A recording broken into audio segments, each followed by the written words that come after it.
it's Mayweather's convivial atmosphere. You know, who's later in fights. You know, McGregor is key to guessing. A counter uppercut, and for him to land an uppercut in round one, you know, keeps Floyd from being able to get off. Hammer fist. Wasn't it? I don't know if he can keep things moving. But a guy with the early rounds done himself well thus far. Yeah, roughing up Floyd. More jabs.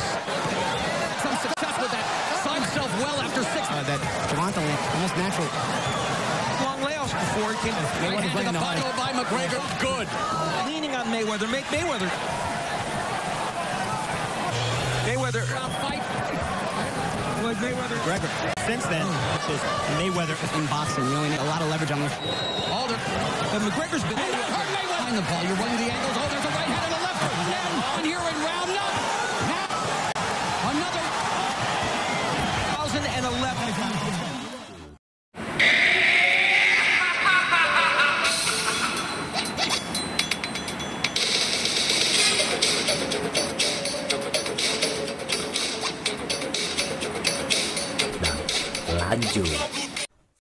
Assalamualaikum warahmatullahi wabarakatuh. Kembali lagi di channel Jik Keseharianku.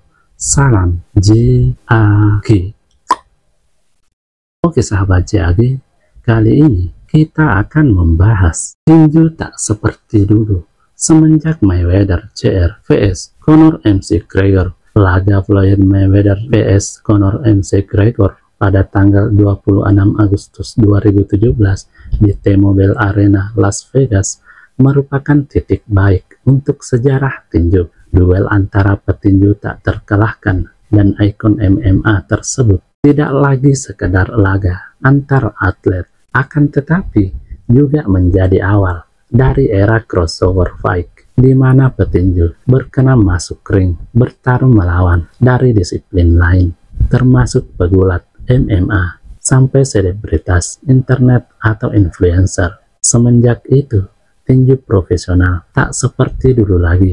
Tradisi lama pertarungan sesuai kompetisi dan keterampilan antar petinju elit mulai bergeser ke arah hiburan berdasar daya tarik figur populer. Suasana tersebut mendatangkan pro dan kontra. Pertanyaannya adalah, apakah dunia tinju masih mempertahankan intinya sebagai olahraga kompetitif ataukah sudah berubah menjadi wadah tontonan saja? Saat Floyd Mayweather, petinju dengan rekor terbaik 49 kali menang tanpa kekalahan, menyetujui tantangan dari Conor McGregor, banyak yang mengamati duel tersebut hanya akal-akalan bisnis, tetapi laga tersebut malah mencatat sejarah sebagai salah satu laga dengan penjualan pay-per-view terbanyak, mendapatkan sekitar 600 juta US dollar atau sekitar 9 triliun. McGregor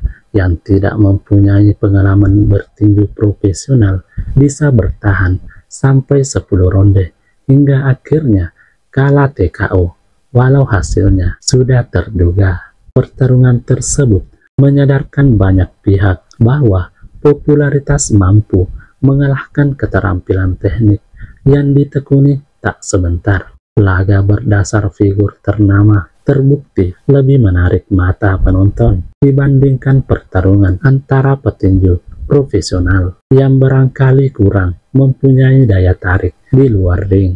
Semenjak itu, tren laga antara petinju profesional vs sosok non-petinju semakin ramai. Jika dulu seorang petinju hanya duel dengan sesama petinju dalam menjaga kredibilitas dan mempertahankan status, saat ini banyak petinju tanpa berpikir panjang menerima tawaran bertinju melawan pegulat MMA, selebritas, bahkan influencer. Setelah Mayweather vs McGregor, ada beberapa laga serupa yang mulai bermunculan, di antaranya seperti Tyson Fury vs Francis Ngannou di tahun 2023. Ex juara dunia kelas berat Tyson Fury melawan Francis Ngannou, ex juara UFC yang tidak pernah bertinju profesional sebelumnya. Walau Fury menang, angka Ngannou sempat menjatuhkan Fury di ronde ketiga. yang mengejutkan dunia tinju. Jake Paul vs petarung MMA. Jake Paul merupakan seorang YouTuber yang beralih ke dunia tinju, berhasil menantang beberapa ex-petinju dan pegulat MMA, di antaranya Tyron Woodley, Anderson Silva, dan Nate Diaz. Walaupun banyak yang meremehkannya, Jake Paul tetap bisa menarik perhatian publik. Mike Tyson vs Jake Paul di tahun 2024 lalu, di umur ke-58 tahun, Iron Mike kembali masuk ring menghadapi Jake Paul dalam pertarungan yang menjadi event olahraga sangat banyak dinonton di Netflix. Banyak pihak mengkritik laga tersebut because dianggap sebagai tontonan hiburan semata dibandingkan olahraga sesungguhnya. Laga Mike Tyson vs Jake Paul di AT&T Stadion Texas pada November 2024 menjadi bukti bahwa model tinju telah berubah. Pertarungan tersebut menjadi laga olahraga paling banyak dinonton dalam sejarah Netflix. Akan tetapi juga mendapatkan gelombang kritik dari berbagai pihak, termasuk Presiden World Boxing Boris van der Vos. Van der Vos menyatakan kekhawatirannya terhadap tren pertarungan influencer yang dapat membahayakan keselamatan petinju. Bahkan anak-anak saya terpikat dengan acara itu, ungkapnya dalam sebuah wawancara dengan The Indian Express Selasa 4 Maret 2025. Dia mempertegas bahwa aspek keselamatan para petarung harus menjadi prioritas pertama. Salah satu kritik penting adalah tidak adanya perlindungan ekstra untuk pertarungan tersebut. Mike Tyson dan Jake Paul duel selama 8 ronde berdurasi 2 menit tanpa pelindung kepala atau sarung tangan yang lebih tebal, yang mendatangkan resiko cedera serius. Laga tersebut kembali mendatangkan pertanyaan, apakah dunia tinju lebih mengutamakan tontonan hiburan daripada keselamatan petinju? Dari segi bisnis, tren tersebut memberikan keuntungan besar bagi promotor dan petarung itu sendiri. Bayaran yang didapatkannya jauh lebih tinggi ketimbang pertarungan biasa, terutama dengan adanya penjualan PPV, sponsor, dan platform streaming seperti Netflix yang mulai masuk ke industri tersebut. Pertanyaannya, apakah olahraga tersebut akan terus mempertahankan esensinya sebagai ajang kompetitif antar petinju profesional, ataukah tren crossover fight akan semakin mendominasi menjadikan dunia tinju sebagai ajang hiburan berbasis figur ternama? Beberapa organisasi tinju mulai melakukan jalan dalam menjaga kredibilitas olahraga tersebut. WBC telah menyatakan tidak akan mengakui pertarungan influencer sebagai bagian dari peringkat resmi mereka, tapi dengan meningkatnya penghasilan dari laga seperti itu, sulit dalam menahan gelombang hiburan berbasis tinju yang terus berkembang. Adapun yang terjadi, satu hal sudah pasti, tinju tak lagi seperti dulu saat Mayweather vs MC Gregor.